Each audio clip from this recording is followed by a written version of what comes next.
ગરબાડા તાલુકાના મીનાક્યાર ગામે વૃદ્ધ મહિલા પર દીપડાનો હુમલો। 70 વર્ષીય કમીબેન પર એક દીપડાનો હુમલો કરતા મહિલા ઇજાગ્રસ્ત થઈ। મંડોર ગામની વૃદ્ધ મહિલા કમીબેન પોતાની છોકરીના ઘરે લગ્નમાં આવી હતી। સવારના સમયે મીનાક્યાર તળાવની પાળે દીપડાએ અચાનક પાછળથી હુમલો કર્યો હતો। દીપડાના હુમલામાં મહિલાને પીઠના પાછળ તેમજ હાથના અને પગના ભાગે ઈજાઓ પહોંચી છે। વૃદ્ધ મહિલાને સારવારમાં 108ની મદદથી હોસ્પિટલમાં ખસેડવામાં આવી। દીપડાના હુમલાની જાણ વન વિભાગને કરતા વન વિભાગ પણ ઘટના સ્થળે પહોંચી આગળની કાર્યવાહી હાથ ધરી છે। સ્થાનિક લોકો દ્વારા દીપડાને પકડવા માટે પાંજરું મૂકવામાં આવે તેવી માંગ થઈ રહી છે।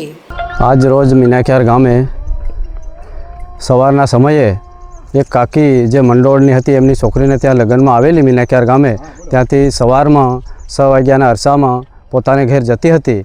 એવા સમયે મીનાક્યાર તળાવની પાળ ચડતા રોડ ઉપર જ એક દીપડાએ હુમલા કરેલ હતો, જેમાં એ કાકીને ગળાને ભાગે, માથાને ભાગે, પગને ભાગે બધી ઈજાઓ પહોંચેલ છે, જેને તાત્કાલિક ફોરેસ્ટ વિભાગને જાણ કરતાં ફોરેસ્ટર વિભાગ ઘટના સ્થળે પહોંચી અને જેની તપાસ કરેલ હોય તેમાં જે દીપડાના પંજાના ભાગ તેમજ અન્ય નિશાનો દેખાઈ આવેલ છે, તેમજ દીપડાએ જે કાકીને ઈજા પહોંચાવી તેનું જે ખૂન પણ રસ્તા ઉપર પડેલ હતું અને ત્યાં અમે ગામ લોકો તરત ઘટના સ્થળે પહોંચી જવાથી જે દેખતા ખરેખર દીપડાએ જ હુમલો કર્યો હોય એવું બધું જાણી આવવા મળેલ છે।